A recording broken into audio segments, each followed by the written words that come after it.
పిల్లలు పుట్టలేరని పుత్రకామేష్టి యాగం దశరథ మహారాజు చేశారు. అందులో నుంచి అగ్నిదేవుడు వచ్చి ఒక పాయసం కుండిచ్చి వాళ్ళ ముగ్గురికి ఇమ్మని చెప్పారు. ఆ పాయసం ఇస్తే వాళ్ళకి 4 పిల్లలు పుట్టారు. వాళ్ళ పేర్లు రాముడు, లక్ష్మణుడు, భరతుడు, శత్రుఘ్నుడు. ఒక రోజేమో వాళ్ళేమో అలా విద్యలు నేర్చుకొని తిరుగుతూ ఉండేవారు. ఒక రోజేమో అతని గురువైన విశ్వామిత్రుడేమో యాగరక్షణ కోసం వాళ్ళిద్దరిని గట్టిగా పిలిచారు. యాగానికి రక్షణగా పిలిచారు వాళ్ళిద్దరిని. అలా దారి మధ్యలో వెళ్తుంటే అడిగి చీకటి పడ్డారు. అప్పుడేమో మధ్యలో తాటకి అనే రాక్షసి ఒక రాక్షసి వచ్చింది. అప్పుడేమో విశ్వామిత్రుడు తాటకిని చంపమని చెప్పారు. తర్వాత రాముడు చంపి అలా యాగానికి రక్షణగా వెళ్ళాక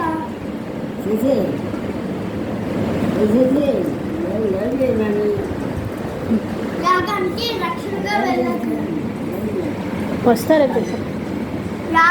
రక్షణగా వెళ్ళాక అక్కడేమో యాగం జరుగుతూ ఉంటే రాముడు లక్ష్మణుడు ఏమో కాపలా కాస్తూ ఉంటారు.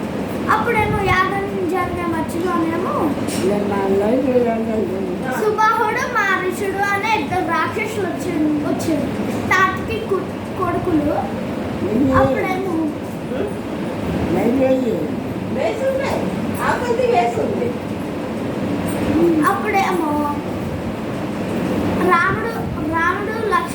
రాముడేమో సుబాహుడికి మారీచుడికి కొడుకు. మారీచుడు ఎక్కడికో దూరం వెళ్ళి పడతాడు. సుబాహుడేమో అక్కడ చచ్చిపోతాడు. తర్వాత ఏమో యాగం అయిపోయాక ఇంటికి వస్తే మిథిలా నగరం. తర్వాత ఏమో మిథిలా నగరం వెళ్ళి శివధనస్సు గెలిచి సీతను పెళ్లి చేసుకొని మళ్ళీ అయోధ్యకు తిరిగి వస్తే అప్పుడేమో కైకేయి కోరికలు కొన్ని ఉంటాయి. అవేమో ఆ రోజు దశరథ మహారాజు ఈ కోరికలు 2 ఉన్నాయి కదా, అవేంటో చెప్పు అని అంటే అప్పుడు రాముడు 14 ఏళ్ళు వనవాసానికి వెళ్ళాలి. ఇంకా నా కొడుకు భరతుడికి పట్టాభిషేకం అయ్యి రాజు అవ్వాలి అని అంటే అప్పుడేమో దశరథ మహారాజు అది విని అక్కడే చచ్చిపోతాడు.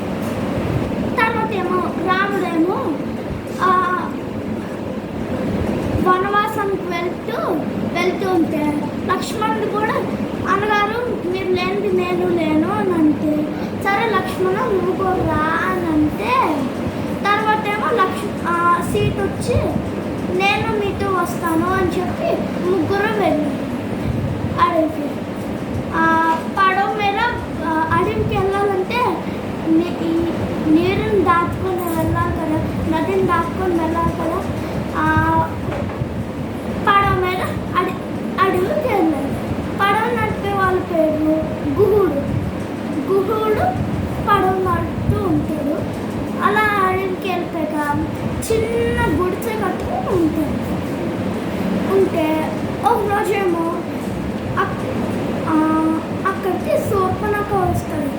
ఎందుకంటే రావణాసురుడికి చెల్లి శూర్పణఖ నేను మిమ్మల్ని పెళ్లి చేసుకోవాలి అని అంటే రాముడి దగ్గరికి వచ్చి నేను మిమ్మల్ని పెళ్లి చేసుకోవాలి అని అంటే అప్పుడేమో రాముడేమో నాకు పెళ్ళి అయిపోయింది, ఇదిగో నా భార్య సీత అని చెప్తే అప్పుడు అక్కడ నా తమ్ముడు లక్ష్మణుడు ఉన్నాడు, అతని దగ్గరికి వెళ్ళు, అతనికి ఇంకా పెళ్ళవలేదు అని అంటే లక్ష్మణ్ దగ్గరికి వెళ్తాడు. లక్ష్మణుడి దగ్గరికి వెళ్తే మిమ్మల్ని పెళ్లి అనుకుంటున్నాను అని అంటే నేను పెళ్లి చేసుకోలేను అని అంటే అప్పుడేమో భయపడుతూ ఉంటే అప్పుడేమో ఉప్పు చెవులు పోసేస్తాడు. అప్పుడేమో శూర్పణఖ రావణాసురుడి దగ్గరికి వెళ్ళి చూపిస్తే అప్పుడేమో రావణాసురుడు మారీచుడి దగ్గరికి వెళ్ళి మారీచుడు ఎక్కడైతే పడ్డాడో అక్కడికి వెళ్ళి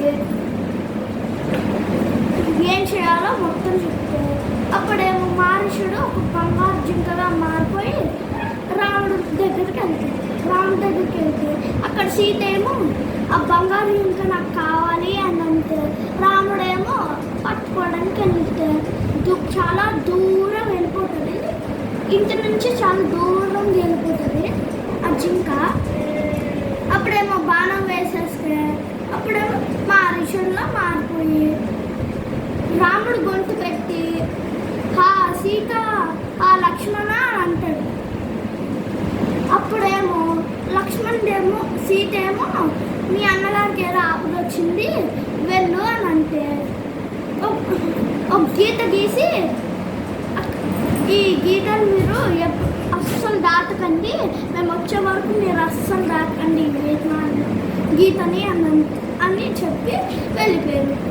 అప్పుడేమో రావణాసురుడేమో ఒక ఋషిలాగా సాధువులాగా వచ్చి భిక్షాందేహి అని అంటాడు. అప్పుడేమో సీత ఏమో లోపలికి వెళ్ళి తెస్తే రండి స్వామి తీసుకోండి అని అంటే సాధువుకి మర్యాద కూడా లేదా, నువ్వే బయటకు రా అని అంటే అప్పుడేమో బయటకు వచ్చి ఇస్తే రావణాసురుడిగా మారిపోయి లంకకు తీసుకెళ్ళి అప్పుడు వెళ్ళే దారిలోని నగలు బంగారం అన్నీ మూట కట్టి కింద పడేస్తే హనుమంతుడికి దొరుకుతుంది. అది దొరికితే అది సుగ్రీవుడి దగ్గరికి తీసుకెళ్ళి చూపిస్తాడు. అది అయిపోయిన తర్వాత ఏమో రాముడు ఏమో మళ్ళీ ఇంటికి వచ్చి గుడిసెకి వచ్చి చూస్తే అక్కడ సీత ఉంది. అప్పుడేమో ఆ రోజు రాత్రి అయితే దిగులుగా కూర్చొని ముందు నిప్పు పెట్టుకుంటారు రాత్రి కదా, అందుకే నిప్పు పెట్టుకుని కూర్చుంటే అప్పుడేమో సభ వచ్చి పళ్ళు ఇస్తారు. పళ్ళు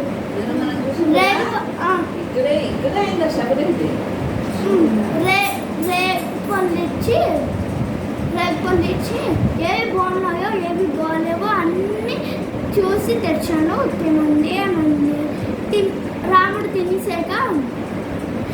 అంతా తినేసాక శబరేమో ఆ నిప్పులు ఉంటాయి కదా ముందున దాంట్లోకి వెళ్తే ఒక రూపం బయటకు వచ్చి కిష్కింధలోని సుగ్రీవుడు అనే ఒక రాజు ఉంటాడు, అతని దగ్గరికి వెళ్ళండి, అతను మీకు సాయం చేస్తాడు అని చెప్తే అడవి దగ్గరికి వెళ్ళి ఆ కిష్కింధకి తర్వాత రోజు వెళ్తే అక్కడేమో హనుమంతుడు జ్ఞానం చేసుకొని ఉంటాడు. అప్పుడేమో రాముడు వచ్చాడని తెలిసి రాముడేమో హనుమంతుడు